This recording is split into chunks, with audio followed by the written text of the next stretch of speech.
안녕하세요. 오늘은 발레 학원 추천 영상입니다. 사람마다 중요 포인트가 다르기 때문에 절대적인 기준이라는 건 없지만 그래도 선택할 때 도움이 되도록 어떤 것들을 고려하면 좋을지 말씀드릴게요. 첫 번째, 위치. 발레뿐 아니라 모든 운동센터들은 위치가 정말 중요하죠.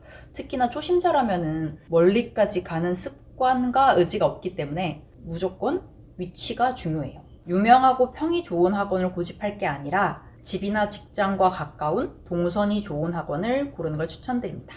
두 번째, 규모. 규모는 장단점이 있어요. 학생이 적으면 쌤이 당연히 나한테 좀 집중을 해주시겠죠. 어떤 학원은 가격은 12명 정원인데 아직 회원이 많지 않아서 3, 4명에서 그 수업을 들을 수 있는 경우도 있단 말이에요. 그러면은 가성비가 아주 좋죠. 근데 이게 꼭 무조건 장점은 아니에요. 인원이 적으면 개설 강좌 수도 적고 내 수준에 맞는 수업이 있을 가능성도 낮아져요. 난 이제 처음 배우는 사람인데 막 4, 5년 배운 사람들과 같은 수업을 들을 수도 있다는 얘기죠. 강사쌤은 당연히 초보자를 배려해 주시죠. 따로 알려주시기도 하고. 그렇다고 오래 배운 사람이 무조건 희생할 순 없잖아요. 그런 회원들에게도 맞춰주셔야 할 테고, 그러면 초보자에게는 아무래도 좀 어려운 수업이 되겠죠? 그렇다고 무조건 큰 학원이 좋냐? 그건 아니죠. 나한테 집중되는 시간은 확실히 주니까 다각도로 고려해야 합니다.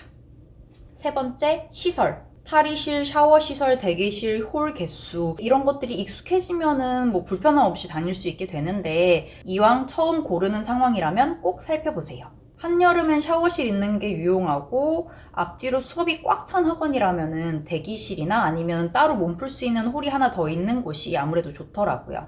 또 홀 크기도 확인해보세요. 초심자일 때는 홀이 아무리 작아도 별 상관이 없어요. 근데 나중에 막 작품을 배우고 싶거나 큰 점프를 하게 되고 이럴 때는 홀이 넓을수록 좋기는 해요. 그리고 정말 대부분의 학원들이 충격 흡수가 되는 하부 구조랑 댄스 플로어를 가지고 있는데 정말 간혹가다 그렇지 않은 학원들도 있거든요.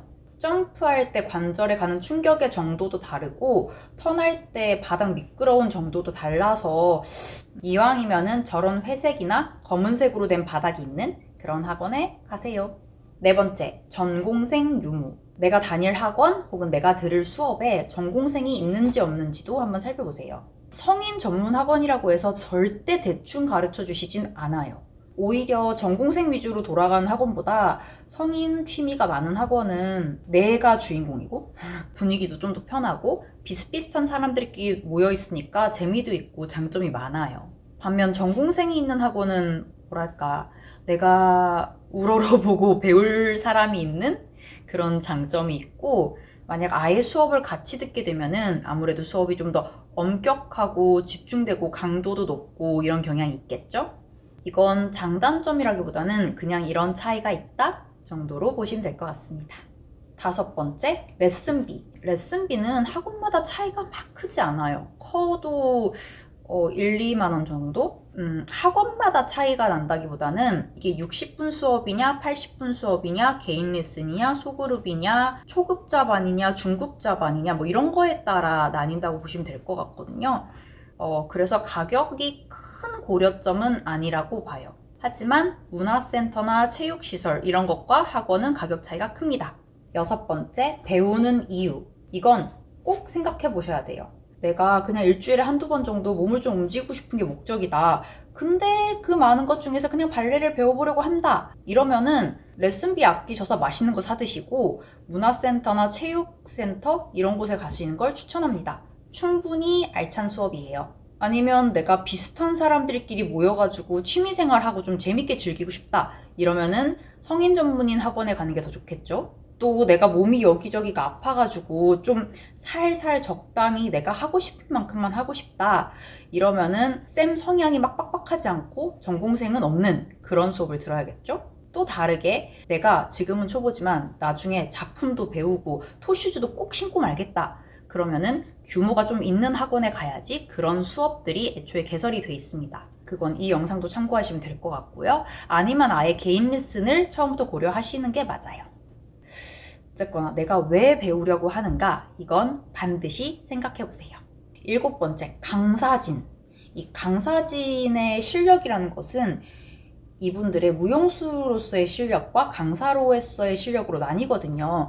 근데 무용수로서의 실력은 뭐 학력, 어떤 소속이었냐 이런 것들을 대체로 보게 되겠죠. 이것도 중요한 정보이기는 한데 이게 전부는 절대 아니에요.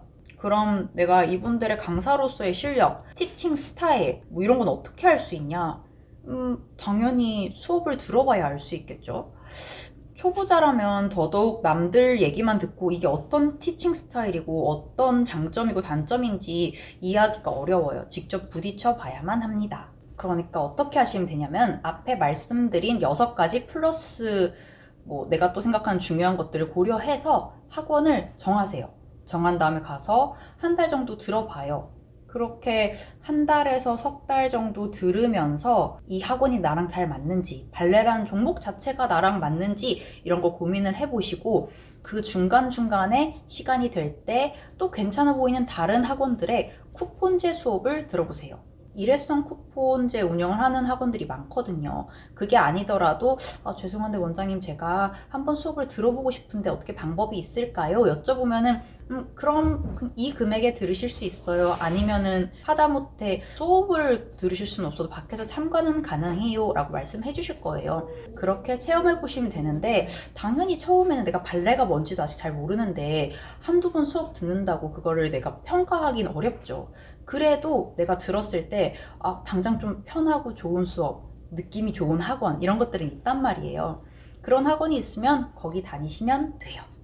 그렇게 다니면서 뭐 한 달에 한 번, 석 달에 한 번, 6개월에 한 번, 한 번씩 또 다른 학원에 한 번 가보세요. 가서 다른 학원 아니면 적어도 다른 쌤 수업이라도 들으면은 내가 완전 초짜 때 들었던 거랑 또 느낌이 다를 거예요. 이제 보니까 여기가 나랑 잘 맞네? 싶은 곳도 있을 수 있고 그게 아니더라도 가끔씩 다른 티칭 스타일을 경험해보고 또 다른 방향의 지적을 받아보면은 큰 도움이 됩니다. 그래서 저도 한 달 정도씩 여러 곳 다녀보고 쿠폰도 많이 써가면서 결국 한 학원을 정해서 오래도록 다녔고 다니는 중에도 새로 생긴 학원 있으면 또 가보고 또 여기 좋다고 하면은 원데이도 가고 한두 달도 듣고 이런 식으로 했었거든요. 아무리 나한테 딱 맞는 선생님이 있어도 한 번씩 다른 선생님을 경험해보는 게 저한테는 정말 많은 도움이 됐어요. 그럼 좋은 학원 만나 재밌게 발레하세요.